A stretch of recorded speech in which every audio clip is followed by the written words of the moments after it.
어린이 여러분 안녕하세요. 안녕하세요. 어린이 여러분 중에 형이나 동생이 있는 사람 있나요? 누나는요? 누나들. 네.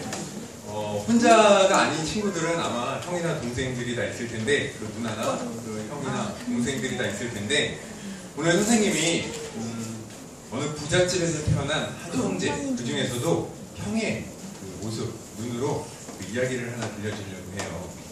지금부터 이야기를 해드릴 테니까 잘 한번 들어보세요. 저는 어떤 시골 마을 잘 사는 집에서 태어났어요. 우리 집에는 소랑 돼지 같은 가축이 정말 많았고요. 집안일을 하는 종들도 많이 있었답니다. 진짜요? 저는 첫째 아들이고 아래로 남자 동생이 한 명 있어요. 제 동생은 참 똑똑했어요. 공부도 썩 잘했습니다. 사람들이 무척 귀여워했던 것 같아요.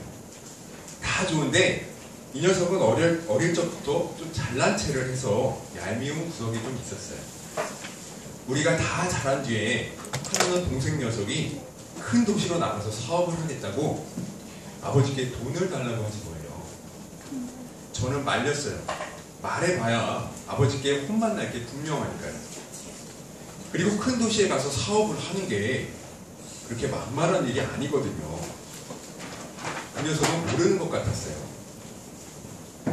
동생을 말렸지만 동생은 막무가내로 아버지께 가서 요구를 하더니 결국은 아버지께 돈을 받아서 큰 도시로 떠나고 말았답니다. 동생의 용기가 참 가상하게는 느껴졌지만 선뜻 돈을 내주시는 아버지가 더 이해하기 어려웠어요. 아버지께 말 한마디 못하는 제가 좀 답답하고 모자라게 느껴지기도 했답니다.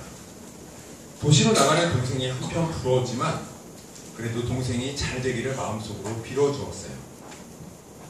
집에서 키우는 가축들이 많고 곡식들이 들판에 많았기 때문에 날마다 할 일은 태산같이 많았습니다. 아침에 일찍 일어나서 들판으로 나아가서 일꾼들과 함께 일하다 보면 어느새 저녁이 되었어요. 하루하루가 너무 지루하게 느껴질 때가 많았고 그래서 마음이 우울할 때도 참 많이 있었답니다. 그런데도 아버지께서는 제게 잘했다는 말 한마디 없으신 채 가만히 지켜보시기만 하셨어요. 언뜻 들리는 소식에 의하면 동생은 사업에 실패했다고 하더군요. 동생인지라 걱정이 되기도 했지만 한편으로 제 말을 듣지 않고 도시로 나아간 그 녀석이 대가를 치르고 있다라는 생각도 들었어요. 어느 날 고된 하루 일과를 마치고 터덜터덜 밭에서 돌아오는데 멀리서 우리 집 쪽에서 음악 소리도 들리고 춤추면서 노는 소리도 들렸어요. 일꾼 하나를 불러서 도대체 무슨 소리인지 물어보았는데 글쎄 동생이 돌아왔다는 겁니다. 참 반가운 소식이었어요. 그런데 거지 모습으로 돌아왔지만 살아서 돌아온 것이 참 다행이라고 아버지께서 잔치를 여셨다고 하더군요. 게다가 잔치를 위해서 살찐 송아지를 잡았다고 하셨어요. 이 말을 듣는 순간 마음속에서 뭔가 욱 하고 올라오는 것이 느껴졌습니다. 몇 년 동안 참아오던 것이 한 번에 터져버리는 것 같았어요. 그 자리에서 바로 연장들을 팽개치고 동네 술집으로 달려가서 혼자 술을 막 마셨어요. 결국 아버지께서 오셔갖고 저를 달래기 시작하셨습니다. 저는 그런 아버지께 따졌어요. 아버지, 저는 날마다 아버지를 위해 일하고 한 번도 아버지의 말에 거역한 적이 없는데 언제 아버지께서 제가 일 잘했다고 염소 새끼 한 마리라도 제게 잡아주신 적 있으세요? 이건 해도 너무하잖아요. 어릴 적부터 막내만 좋아하시더니 집안에 돈을 가지고 가서 망해먹고 온 그 녀석에 살찐 송아지를 주시는 게 말이 된다고 생각하세요? 전 대체 아버지께 뭐란 말입니까? 아버지께서 제 손을 잡으시면서 말씀하셨어요. 그래, 그 녀석이 잘못했지. 내가 여기서 고생하며 일하는 동안 그 녀석은 돈을 가지고 가서 제가 하고 싶은 것들을 다 하고 다녔을 거야. 아마 그때 너보다 더 좋았을 게다. 하지만 그 녀석이 사업을 말아먹고 돼지를 치면서 배고파서 돼지 죽을 먹었다고 생각해봐라. 얼마나 힘들고 비참했겠니? 아마 죽다가 살아난 것과 마찬가지일 거야. 그래도 너는 여기서 나와 늘 함께하면서 마음은 항상 편하지 않았느냐. 그 녀석이 큰 잘못을 하긴 했지만 무사히 우리 곁으로 돌아온 것이 너무 기뻐서 큰 잔치를 베풀어 준 것이란다. 하지만 내게는 더 큰 보상이 있을 거야. 내가 가진 모든 것, 그리고 내가 지금까지 잘 돌보한 이 모든 것들이 다 내게 주어지지 않겠니?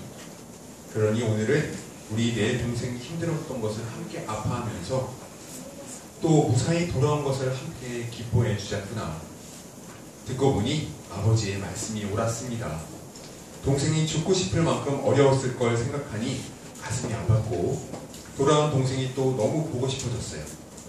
어릴 적 함께 놀던 때가 생각이 나기도 했습니다. 앞으로 동생을 더 잘 돌봐줘야겠다는 생각이 들었습니다. 얼른 가서 동생을 얼싸안고 기쁨의 노래라도 한번 불러주어야겠습니다. 네, 지금까지 그 부자 가정에서 태어난 형제 이야기, 그 중에 형의 시점에서 제 선생님이 이야기를 해주었는데요. 여러분이 형이라면 이렇게 집안에 돈을 가지고 가서 흥청망청 내가 열심히 힘들게 일할 때 그렇게 놀던 동생이 돌아왔다면 용서해 줄 수 있겠어요? 안 되죠? 근데 일반적으로 용서하기가 어려워요. 그런데 우리는 하나님을 믿는 친구들이잖아요. 이렇게 하나님을 믿는 친구들은 다른 사람이 잘못을 뉘우치고 돌아왔을 때 너그럽게 받아줄 줄 알아야 돼요. 하나님과 함께 행복한 생활을 할 수 있는 것에 감사하면서 다른 사람들을 이해하고 도와주는 우리 친구들이 되길 바라면서 오늘 말씀 마치겠습니다.